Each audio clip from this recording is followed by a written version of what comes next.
السلام علیکم ورحمۃ اللہ وبرکاتہ۔ اعوذ باللہ من الشیطان الرجیم، بسم اللہ الرحمن الرحیم۔ آیت نمبر 13، تلک حدود اللہ، یہ اللہ کی حدیں ہیں۔ ومن یطع اللہ، اور جو کوئی اطاعت کرے اللہ کی ورسولہ اور اس کے رسول کی، یدخلہ، وہ داخل فرمائے گا اسے جنات، باغات میں، تجری بہتی ہیں، من تحتہا الانہار، اس کے نیچے نہریں، خالدین فیہا، وہ اس میں ہمیشہ رہیں گے۔ وذالک الفوز العظیم، اور یہ بہت بڑی کامیابی ہے۔ ہم نے جو پیچھے وصیت کے اور وراثت کے احکامات پڑھے، اللہ تعالیٰ فرما رہے ہیں یہ میری شریعت کی حدیں ہیں۔ حد جو ہوتی ہے یہ ایک دائرہ ہوتا ہے، اور ہم اس دائرے کے اندر زندگی گزار سکتے ہیں۔ ہم اس دائرے سے باہر نکلیں گے تو ہم اللہ کی حدوں کی خلاف ورزی کریں گے۔ تو اللہ کی جو قائم کردہ حدیں ہیں وہ شریعت نے ہمارے لیے قرآن پاک میں اور نبی کریم صلی اللہ علیہ وسلم کی احادیث مبارکہ میں بڑی ہی کھول کے اور شد و مت سے بیان فرما دی گئی ہیں۔ لہٰذا اب ہمیں اللہ کی ان مقرر کردہ حدوں کی پیروی ہی کرنی ہے، اور جو اللہ اور اس کے رسول کی پیروی کرتا ہے تو اللہ اس کو نعمتوں والی جنت میں داخل فرمائے گا، جس کے نیچے نہریں بہتی ہیں، یعنی کہ اوپر باغات ہیں اور نیچے نہریں۔ جیسے شمالی علاقہ جات ہیں، پتھریلے پہاڑ ہیں، سرسبز وادیاں ہیں، اوپر پہاڑ ہیں، نیچے آبشاریں ہیں، نہریں جاری ہیں، خوبصورتیاں ہیں۔ یہ تو دنیاوی مٹی اور دنیاوی سامان ہے۔ وہ جن چیزوں کا انسان نے تصور تک نہیں کیا ہوا، وہ یاقوت اور مرجان کے پتھر اور وہ خوبصورت چیزیں اور خوبصورت نہریں، شفاف پانی، شفاف دودھ، شفاف شراب طہور، شفاف شہد کی نہریں وہاں بہتی ہوں گی، جاری ہوں گی، اور جس چیز کی بھی طلب ہوگی محنت نہیں کرنی پڑے گی، وہ چیز ہمارے پاس خوبصورت یاقوت اور مرجان کے پیالوں، موتی اور ہیرے جڑے ہوئے پیالوں کے میں ڈال کے ہمیں پلا دی جائے گی، عطا کر دی جائے گی، اور یہ اللہ کی طرف سے مہمان نوازی ہوگی، اور یہ بہت بڑی کامیابی ہے۔ یہ آسان ہے، مشکل نہیں ہے، صرف اللہ کی مقرر کی ہوئی حدیں ہی تو پار نہیں کرنی، بس اس کے اندر ہی تو زندگی گزارنی ہے، تھوڑی ہمت کرنی ہے، لیکن اللہ ساتھ دے دیتا ہے۔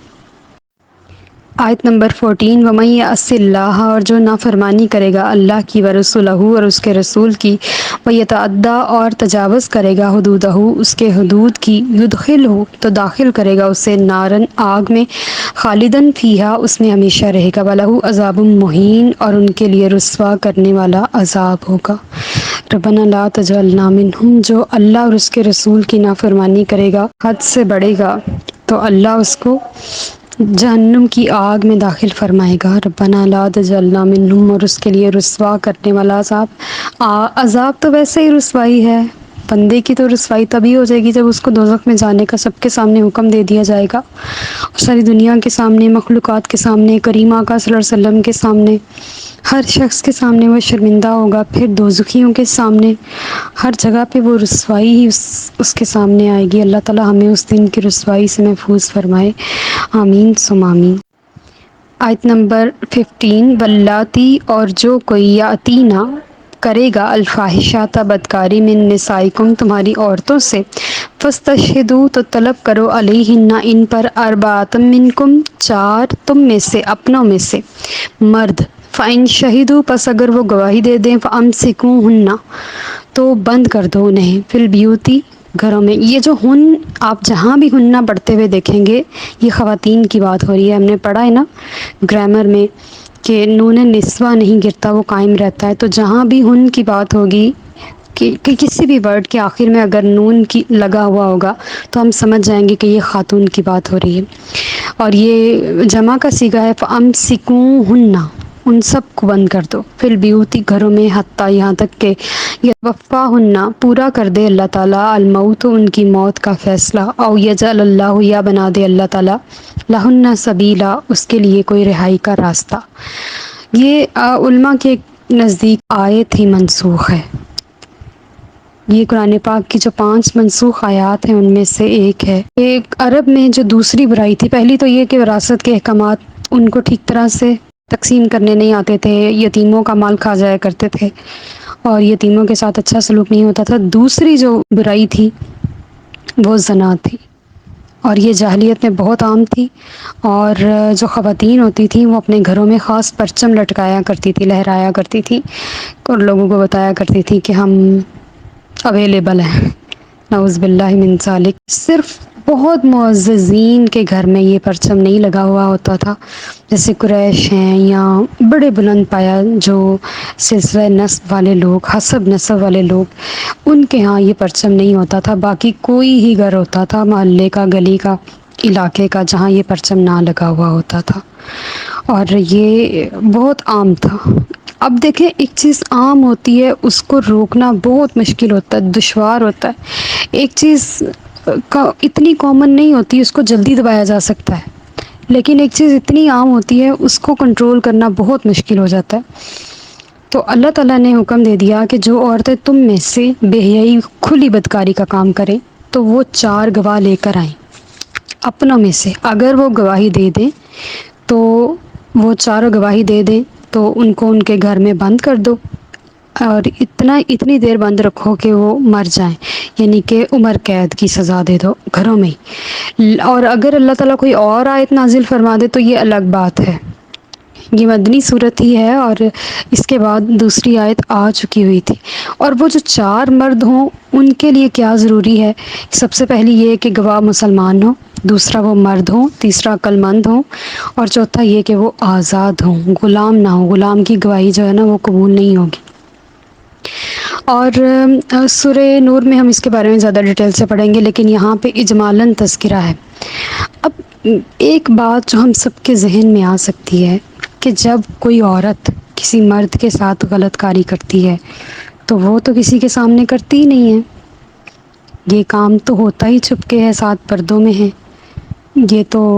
اللہ اور اس کا رسول ہی جانتے ہیں، یا وہ دونوں جانتے ہیں، آج کل تو اس قدر سیکرٹ ہے۔ تو اس وقت یہ حکم اس لیے تھا تاکہ ہر شخص اٹھ کے اپنی بیوی پر بدکاری کی تہمت لگا کے اس کو اتنی سخت سزا نہ دلوا دے، اس لیے 4 گواہ مرد، عاقل، آزاد مسلمان لانے ضروری تھے۔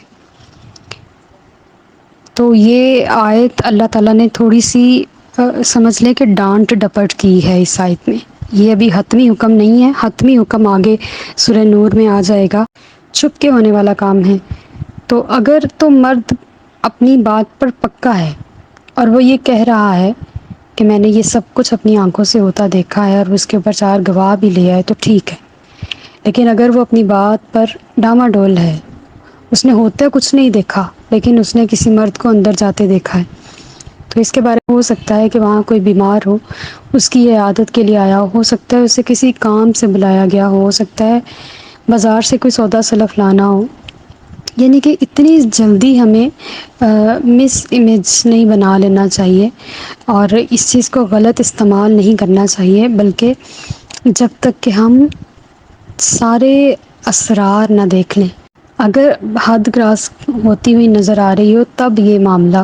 قاضی عدالت یا کہیں لے کے جانا چاہیے۔ اب اگر کوئی عورت جس کے ساتھ جبراً، اللہ نہ کرے اللہ نہ کرے، ہمارے معاشرے میں تو یہ اتنا زیادہ عام ہو گیا ہے کہ تکلیف دہ ہو گیا ہے، اس طرح ہو جائے تو وہ پولیس میں جا کے جب رپورٹ درج کرواتی ہے تو وہ 4 گواہ نہیں لاگی، ظاہر ہے وہ نہیں جانتی کہ وہ کون ہے، وہ اس طرح ہی جا کے اپنی رپورٹ درج کروائے گی تو وہ اس کی میڈیکل رپورٹ بتا دے گی کہ اس کے ساتھ جو ہوا وہ سچ کہہ رہی ہے۔ تو یہ اللہ تعالیٰ کی قائم کردہ حدیں ہیں، اور یہ اس وقت کی بات ہے جب اس کے اوپر پہلا بند باندھنا تھا، اور یہ بہت عام تھا۔ آگے اس کی ڈیٹیل میں آہستہ آہستہ چل کے جو ہے نا خواتین اور مرد اس سے مکمل طور پہ جو ہے دستبردار ہو جائیں گے، لیکن آپ دیکھیں کہ ہم مسلمان ہیں، اہل اسلام ہیں، اسلامی جمہوریہ پاکستان میں رہتے ہیں، اسلام کے نام پر ہم اس ملک میں رہتے ہیں، ورنہ تو ہم ہندوؤں کے ساتھ بھی صحیح جی رہے تھے، سارے ہی حقوق ہمیں بھی مل رہے تھے وہاں پہ ہمارے بڑوں کو، لیکن اسلامی قوانین کے نفاذ کے لیے علیحدہ ہوئے تھے۔ تو تکلیف اس بات کی ہے کہ کوئی قانون نہیں ہے، کوئی قوانین نہیں ہے، کوئی ہمارے پاس وہ کانسیپٹ ہی نہیں ہے جس پہ ہم نے اسلام یہ پاکستان لیا تھا، وہ چیز ہی نہیں ہے۔ تو اللہ تعالیٰ ہمیں ایسا حکمران لا دے جو قرآن پاک اور دین کو اتنا زیادہ یہاں پہ مکمل طور پہ رائز کر دے، لوگوں کو پتہ چلے کہ ہم ایک اسلامی جمہوریہ پاکستان آزاد ملک میں اپنی مرضی کے اسلام کے ساتھ زندگی جی سکتے ہیں۔ اللہ تعالیٰ ہمارے لیے آسانیاں فرمائے، وما علینا الا البلاغ المبین۔